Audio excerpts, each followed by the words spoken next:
In the shadow of the Old Bailey, fame was no protection against the law. For decades, being a man who loved other men was not just a social taboo in Britain, it was a criminal offense punishable by prison and public disgrace.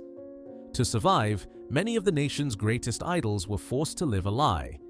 They walked down the aisle not for romance, but for cover, taking wives to shield themselves from the police and the tabloids. Today, we expose the heartbreaking truth behind 10 famous marriages that were nothing more than a masquerade. Before we begin, please subscribe and comment. Do you think the industry forced these men to live a lie? Sir Elton John. In the Technicolor world of 1980s pop culture, few images were as confusing or as stage-managed as the wedding of Elton John to Renate Blauel. To the public, he was the flamboyant showman of the piano, a man who draped himself in Donald Duck costumes, sequins, and ostrich feathers.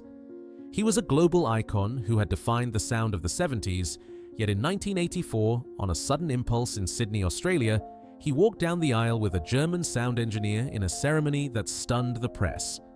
While the tabloids splashed pictures of the happy couple on the front pages, hailing it as the ultimate rock and roll romance, the reality behind the confetti was a heartbreaking saga of denial, fear, and a desperate attempt to conform to a society that was still deeply hostile to queer identity. Elton was not a man in love with a woman. He was a man running away from himself, terrified that his true nature would destroy the career he had built with such ferocity. The context of this marriage was critical. Just a few years prior, in a candid interview with Rolling Stone magazine, Elton had bravely admitted to being bisexual. The backlash was instantaneous and brutal.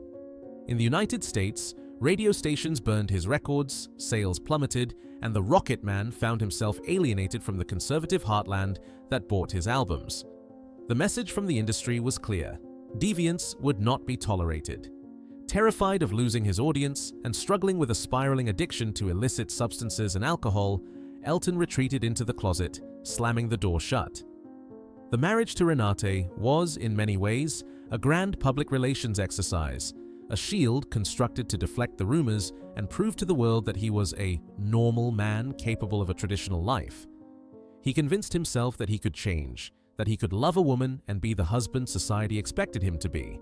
For Renate, a quiet and dignified woman who genuinely loved him, the marriage became a gilded cage.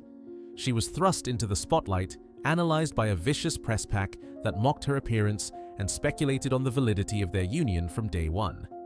Inside the marriage, the cracks appeared almost immediately. Elton was living a lie that was tearing him apart. He would later confess to the profound guilt he felt for dragging an innocent woman into his turmoil. During their honeymoon in Saint-Tropez, while the cameras clicked away at the happy couple on the yacht, Elton was privately drowning in misery and pharmaceuticals, attempting to numb the pain of living a double life. The bedroom, the ultimate sanctuary of a marriage, became a place of anxiety and avoidance. He was trying to play a role for which he had no script, and the emotional toll on both of them was catastrophic. The Lavender marriage persisted for 4 agonizing years, a period where Elton's public persona became increasingly manic and his private life increasingly hollow. It was a tragic example of how the stigma of the era forced even the most powerful men to hurt the people they cared about in a bid for self-preservation. When the divorce finally came in 1988, it was handled with a quiet dignity that belied the chaos that had preceded it. Renate retreated into a life of absolute privacy, refusing to sell her story, while Elton finally began the long, painful road to acceptance and sobriety. He has since spoken of his deep regret for the pain he caused her, acknowledging that he used marriage as a cure for a sickness that was never a sickness at all, but simply his truth. His story is a stark reminder that money and fame offered no protection against the suffocating shame of the closet in the 20th century. Kenny Everett. In the anarchic and colorful landscape of British broadcasting during the 1970s and 80s, there was no figure more beloved or more unpredictable than Kenny Everett.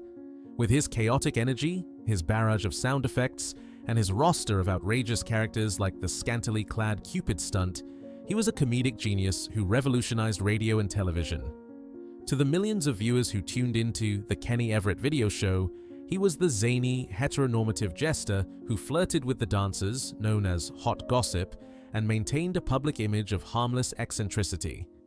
Central to this image was his marriage to the singer Lee Middleton, whom he wed in 1969.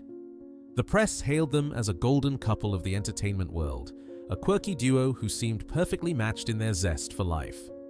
Lee was not just his wife, she was his anchor, the woman who grounded the manic energy of the man born Maurice Cole. However, behind the laughter and the sketches, Kenny was fighting a desperate internal war. He was a gay man living in an era where homosexuality was not only stigmatized, but had only partially been decriminalized in England just 2 years before his wedding. The marriage to Lee was, in many ways, a safety net woven from genuine love, but fundamentally lacking in romantic truth. Kenny was terrified of the public's reaction to his sexuality. He believed, with good reason, that coming out would instantly destroy his career as a mainstream family entertainer. The British establishment was not ready for a gay comedian hosting primetime shows. So, he hid behind the sanctity of marriage, using his union with Lee as a shield against the rumors that constantly swirled around the industry. Lee, for her part, was aware of his struggles and supported him, but the strain of living a lie placed an unbearable burden on their relationship. The psychological toll on Kenny was immense. He was a man bursting with creativity and life, yet he was forced to suppress a core part of his identity every time the cameras rolled. He channeled his frustration into his characters, often using drag and camp humor as a way to express the side of himself that society demanded he keep hidden. The character of Cupid's stunt, with the catchphrase, "It's all in the best possible taste," was a subversive nod to the camp culture he was part of, a way of winking at the audience from behind the mask. But at home, the pressure was suffocating. The lavender marriage provided cover, but it could not provide the intimacy he craved. He attempted to cure himself, to pray away his nature, driven by a deep-seated shame instilled by his Catholic upbringing and the hostile media landscape. By the early 1980s, the facade began to crumble. The marriage ended in divorce in 1985, though Kenny and Lee remained the closest of friends until the end. It was only then that Kenny began to live authentically, though he never made a grand public declaration until much later. Tragically, his time in the sun was cut short. He contracted an illness related to the immune system, a plague that was decimating the gay community at the time. When he publicly acknowledged his condition in 1993, the public's reaction was one of overwhelming sympathy, a sign that the country had moved on even if he had spent decades in fear. Kenny Everett died in 1995, a national treasure who had spent the best years of his life hiding in plain sight, married to a woman he loved as a friend because the world was not kind enough to let him love a man, Michael Barrymore. If there was one man who held the keys to the Saturday Night Kingdom in the 1980s and 90s, it was Michael Barrymore. Tall, gangly, and blessed with a chaotic, manic energy that could electrify a studio audience, he was the undisputed king of light entertainment. Shows like Strike It Lucky and My Kind of People were not just programs, they were national events, drawing audiences of 20 million people.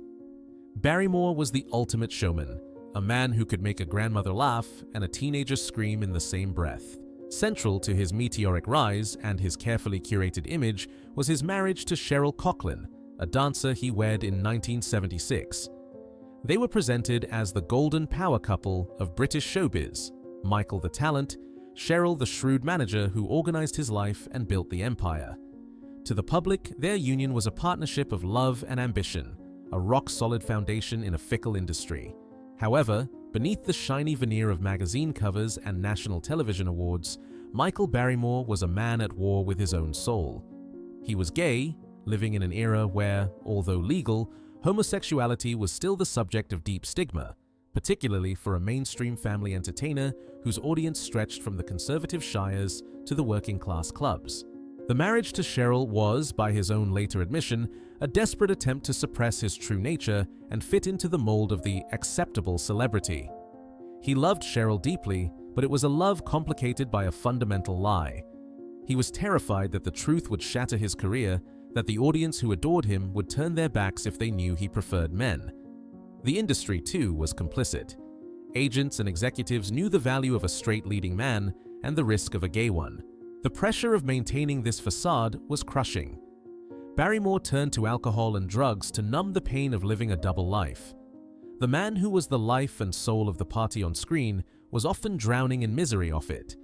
The marriage became a battleground of suppressed emotions and unspoken truths. Cheryl, who had dedicated her life to his success, found herself managing not just a career, but a crisis that threatened to engulf them both. The prison Barrymore feared was not a physical cell, but the total annihilation of his public self. He was trapped in a character he had created, the cheeky, relatable husband, unable to break free without destroying everything he and Cheryl had built. The dam finally broke in 1995 in a moment of dramatic irony that seemed scripted for television. At the White Swan pub in London's East End, Barrymore took to the stage during an impromptu performance and declared, "I'm gay." It was a moment of liberation, but it came at a terrible cost. The marriage collapsed, and the divorce that followed was bitter and played out in the unforgiving glare of the tabloids. Cheryl was left devastated, feeling that her life's work and her marriage had been a sham, while Michael was cast out into a new, uncertain reality. The fallout was immense. While he initially felt a sense of freedom, the years of suppression had taken a toll that led to a spiraling descent into addiction and erratic behavior, culminating in the tragic events at his home in 2001 that would end his career for good.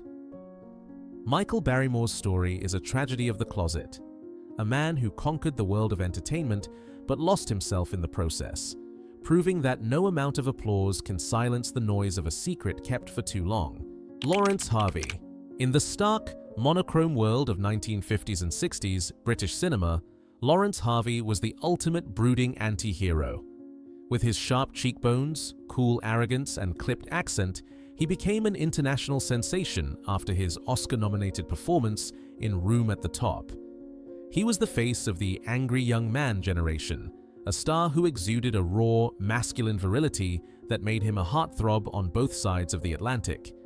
However, the man born Larushka Skikny in Lithuania was living a performance far more complex than anything he delivered on screen. Harvey was a man who navigated a dangerous double life, hiding his attraction to men in an era where exposure meant not just the end of a career, but potential imprisonment. His rise to stardom was heavily orchestrated by the powerful film producer James Wolfe, a man who was reportedly deeply in love with Harvey and who used his influence to mold him into a star. To the public, Harvey was the ladies' man, a reputation he cultivated assiduously.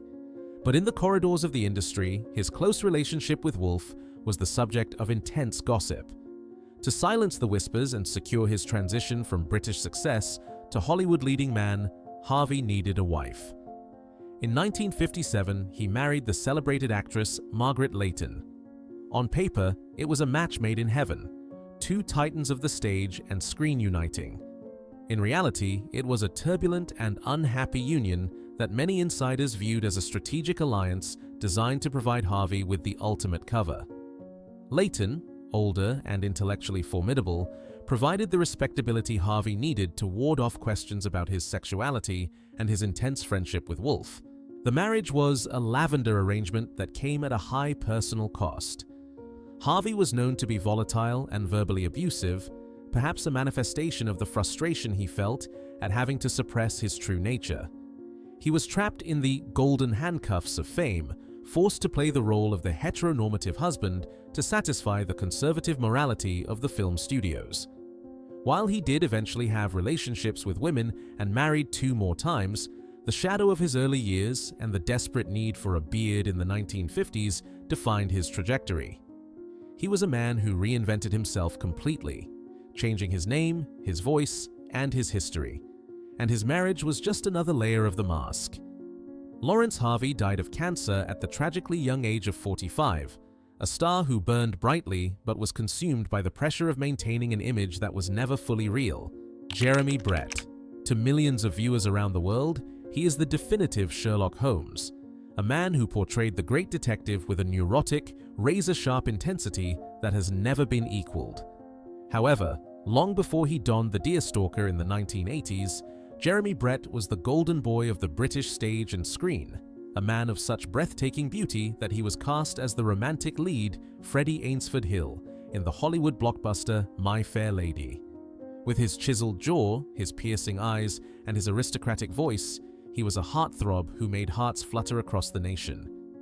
Yet, the man-born Peter Jeremy William Huggins was fighting a desperate and silent war against his own nature in an era where his true feelings were not just frowned upon, but criminalized by the state. In 1958, at the height of his early fame, Jeremy married the actress Anna Massey, the daughter of the legendary Raymond Massey. To the press and the public, they were the golden couple of the London theatre scene, young, beautiful, and talented. It was a picture-perfect union that graced the covers of magazines, solidifying Jeremy's status as a leading man. However, behind the smiles and the red carpet appearances, the marriage was a complex shield. Jeremy was bisexual, a secret that he guarded with his life in a time when being discovered meant the end of a career and potential imprisonment. He loved Anna deeply, and they had a son together, but the domestic bliss was a fragile facade built over a foundation of suppressed desire and immense psychological strain. The pressure of maintaining this double life in the rigid atmosphere of pre-1967 Britain took a devastating toll on his mental health. Jeremy was a man of intense emotions, later diagnosed with manic depression or bipolar disorder as it is known today. The constant energy required to play the role of the conventional husband while suppressing his attraction to men fueled his internal chaos. The marriage eventually collapsed in 1962 when Jeremy left Anna for a man, the actor Gary Bond. It was a move of incredible risk, one that could have destroyed him had the full details been splashed across the tabloids in the way they would be today. While he managed to continue working, the guilt and the confusion of his identity haunted him for decades. When he finally took on the role of Sherlock Holmes, many critics noted that he brought a manic, tortured edge to the character that was entirely new. Jeremy later admitted that Holmes, a man who repressed his emotions and lived a life of solitary genius, was the only character who truly understood him. He poured his own pain, his own experience of living behind a mask, into the role. He famously said, "Holmes is the hardest part I have ever played, harder than Hamlet or Macbeth." It was because Holmes demanded a suppression of the self that mirrored Jeremy's own life. He spent his final years battling the demons of his illness and the toll of a life lived in conflict with itself. The tragedy of Jeremy Brett is that he gave the world one of the greatest performances in television history while his own heart was breaking. He was a man who sought refuge in marriage to escape the judgment of a society that told him his love was wrong, only to find that the truth, no matter how deeply buried, will always find a way to the surface. He died in 1995, a national treasure who is remembered as a genius, but who lived as a man constantly running from the shadow of his own secret, Alan Bates. In the gritty, black-and-white world of 1960s British cinema, Alan Bates was the face of a new kind of masculinity. He was the rugged, brooding hero of the kitchen sink dramas, a man who exuded a raw, earthy virility that made him an instant sex symbol. With roles in films like Kind of Loving and Far from the Madding Crowd, he became the fantasy of millions of women who saw in him a sensitive yet strong protector. His most famous scene, wrestling nude in front of a roaring fire in Women in Love, cemented his status as a daring and physically imposing leading man.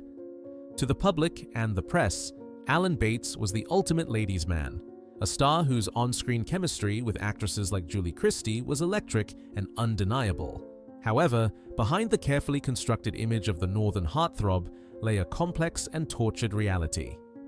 Alan Bates was a man who loved men, living in an era where such love was not only a criminal offense, but a career-ending scandal for a romantic lead. In 1970, at the height of his fame, he married the actress Victoria Ward.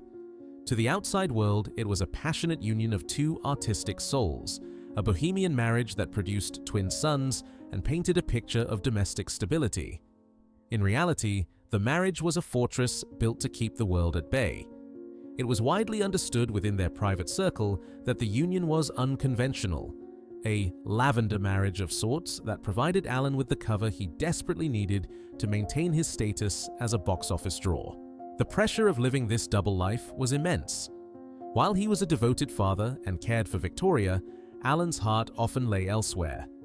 He engaged in numerous relationships with men throughout his life, including a rumored connection with the Olympic figure skater John Curry and the actor Peter Wingard. He lived in a state of constant anxiety, terrified that the tabloids would expose his secret and destroy the career he had built from nothing. The industry knew, of course, agents and casting directors whispered, but as long as he had a wife and children, the facade held. The masculine roles kept coming because he played the part of the straight family man so convincingly in public. Tragedy seemed to stalk the Bates family, perhaps exacerbated by the strain of the secrets they kept. The marriage to Victoria was volatile and often unhappy, marred by her own struggles and the unspoken truths that lay between them. The death of their son Tristan from an asthma attack in 1990 was a blow from which neither fully recovered. Victoria died just 2 years later, leaving Alan a widower who was finally free in the eyes of the law, yet he remained imprisoned by his own fear. Even in his later years, as society became more accepting, Alan Bates never publicly came out. He remained the stoic, silent guardian of his own privacy, a man who had learned that survival meant silence.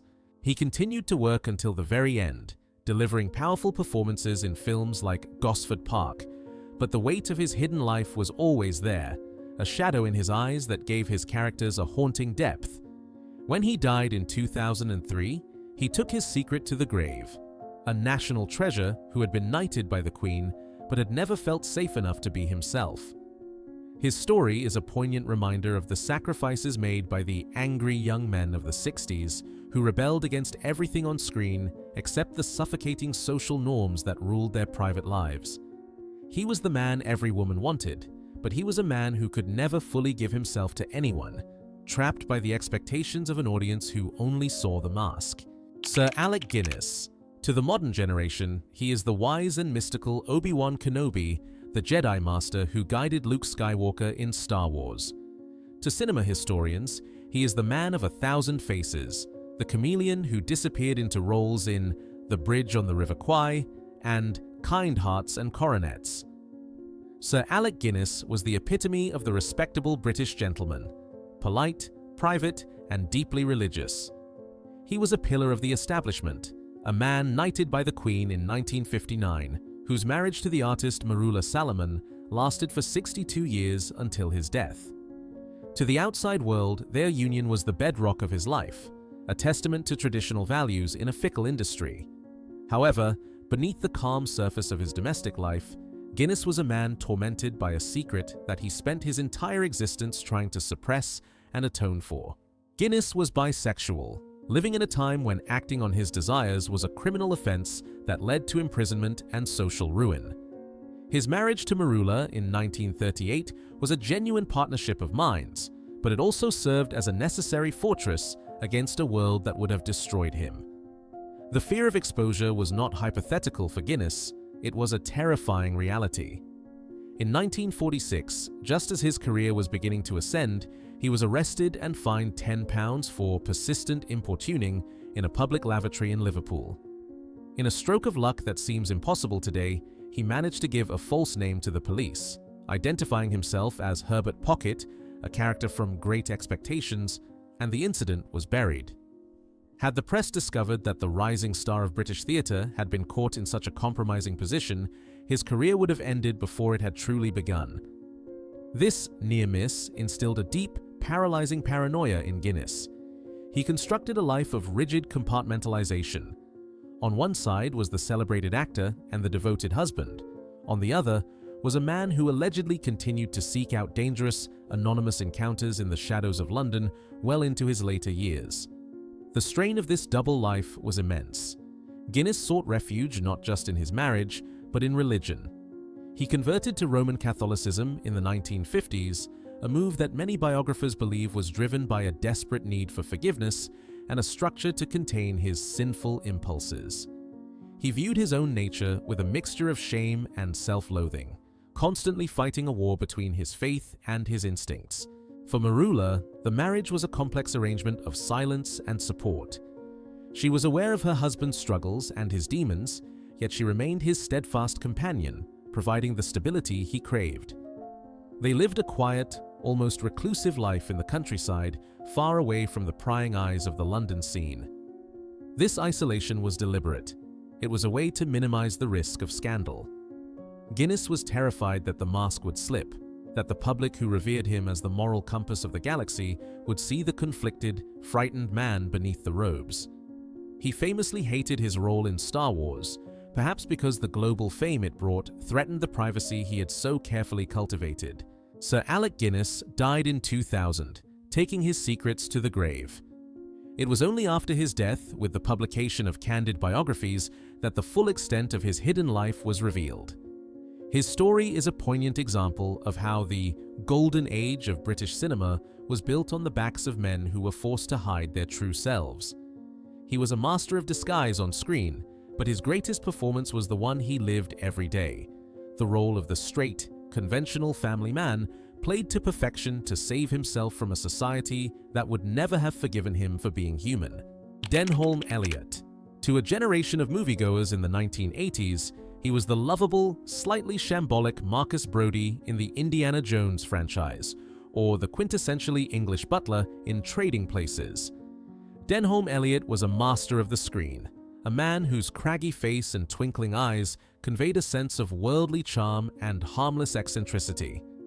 He was a BAFTA winner and a national treasure, the kind of actor who could steal a scene with a single raised eyebrow. However, the lovable rogue persona he cultivated on screen was a carefully constructed mask for a life of reckless danger and hidden desires. Elliott was a man with a voracious appetite for the company of men, living in an era where his preferences were not just taboo, but socially explosive. His public image as the gentleman actor was protected by a series of relationships with women that served, intentionally or not, to deflect the rumors that dogged him throughout his career. In the 1950s, Elliott was a dashing leading man, a heartthrob with a war hero past. In 1954, he married the actress Virginia McKenna, the golden girl of British cinema who would later star in Born Free. To the press, it was a fairy tale match, the handsome hero and the beautiful ingenue. It was the perfect picture of heteronormative success. However, the marriage lasted only a few months. It collapsed spectacularly when the reality of Elliott's nature became impossible to ignore. It was a union built on sand, a desperate attempt by Elliott to conform to a role he was incapable of playing. The break was devastating for McKenna, who had been completely unaware of her husband's double life, but for Elliott, it was a stark lesson. The world was not ready for the truth. He married again in 1962, this time to Susan Robinson, in an open arrangement that was decades ahead of its time, or perhaps a necessary compromise to ensure his survival in the industry. While they had children and remained married until his death, Elliott lived a parallel life of extreme promiscuity.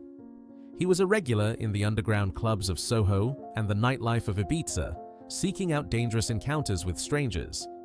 He referred to his lifestyle as sexually anarchist, a way of rebelling against the buttoned-up repression of his class and profession. Yet, he never publicly came out. He knew that to do so would be to forfeit the lucrative character roles that funded his hedonistic lifestyle. The marriage to Susan provided the veneer of respectability that allowed him to continue working in Hollywood blockbusters while he partied in the shadows. The tragedy of Denholm Elliott was that his secret eventually claimed his life. In the late 1980s, he was diagnosed with HIV, a direct consequence of the risky double life he had led. Even then, the secrecy was paramount. He continued to work, hiding his illness from producers and directors for fear of being uninsurable. When he died of AIDS-related tuberculosis in 1992, it was a shock to the public who still saw him as the bumbling academic from Indiana Jones. His story is a somber reminder of the lengths to which public figures went to maintain a normal facade. He was a man who played the part of the English gentleman to perfection, all while dancing on the edge of a precipice, terrified that the world would see who he really was. Sir Robert Stevens. In the swinging 60s, Robert Stevens was the crown prince of the British stage. He was the charismatic, volatile leading man of the newly formed National Theatre, a figure of such raw talent and magnetic presence that he was widely tipped to be the natural successor to Laurence Olivier. With his brooding good looks and his powerful voice, he was a sex symbol for the thinking woman, a star who brought a dangerous, unpredictable edge to every role he played, famously starring as Sherlock Holmes in The Private Life of Sherlock Holmes. To the public and the press, his status as a titan of the arts was cemented in 1967 when he married Maggie Smith, the brilliant actress who would go on to become a global icon. They were the Posh and Becks of the theatre world, a golden couple who seemed to have it all: talent, fame, and a passionate, high-profile romance.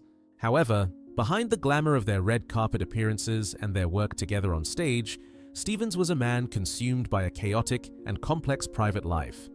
He was a man of voracious appetites, known within the industry for his bisexuality and his string of affairs with both men and women. The marriage to Maggie Smith, while born of genuine affection and producing 2 sons, also served as a powerful anchor for Stevens, a way to ground himself in a society that was still grappling with the sexual revolution. In an era where a leading man was expected to be a pillar of masculine stability, his marriage provided a veneer of respectability that protected him from the rumors circulating in the West End dressing rooms. It was a shield against the shame of his unconventional desires, allowing him to maintain his position as a romantic hero in the eyes of the ticket-buying public.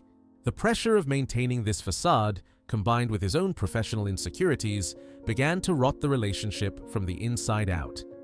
As Maggie Smith's career soared to stratospheric heights, winning an Oscar for The Prime of Miss Jean Brodie, Stevens found himself struggling with jealousy and a deep-seated sense of inadequacy. He medicated his pain with alcohol and a series of reckless infidelities, seeking solace in the arms of strangers to escape the golden cage he had helped to build. The perfect marriage became a battleground of resentment and unspoken truths. Stevens was a man at war with himself, trapped between the expectations of his public image as the great husband and actor and the messy, fluid reality of his own nature. The marriage finally collapsed in 1975, a high-profile divorce that marked the beginning of a long, dark wilderness years for Stevens. Stripped of the stability that his union with Smith had provided, his life spiraled into a cycle of health problems and professional decline. The Prince of the Theatre became a cautionary tale, a man who had burned his bridges in a blaze of self-destruction. It was only in the 1990s, with a triumphant return to the stage as Falstaff and King Lear, that he reclaimed his reputation as one of the greats. He was knighted in 1995, just months before his death, finally finding peace after decades of turmoil. Sir Robert Stevens remains a tragic figure, a genius who sought refuge in marriage to hide from his demons, only to find that no amount of fame could silence the noise in his own head. Sir Michael Redgrave. If there is a surname in the history of British theatre that sounds like a royal title, it is Redgrave. Sir Michael Redgrave was not just an actor. He was the patriarch of the most powerful acting dynasty in the United Kingdom, the father of Vanessa, Corin, and Lynn.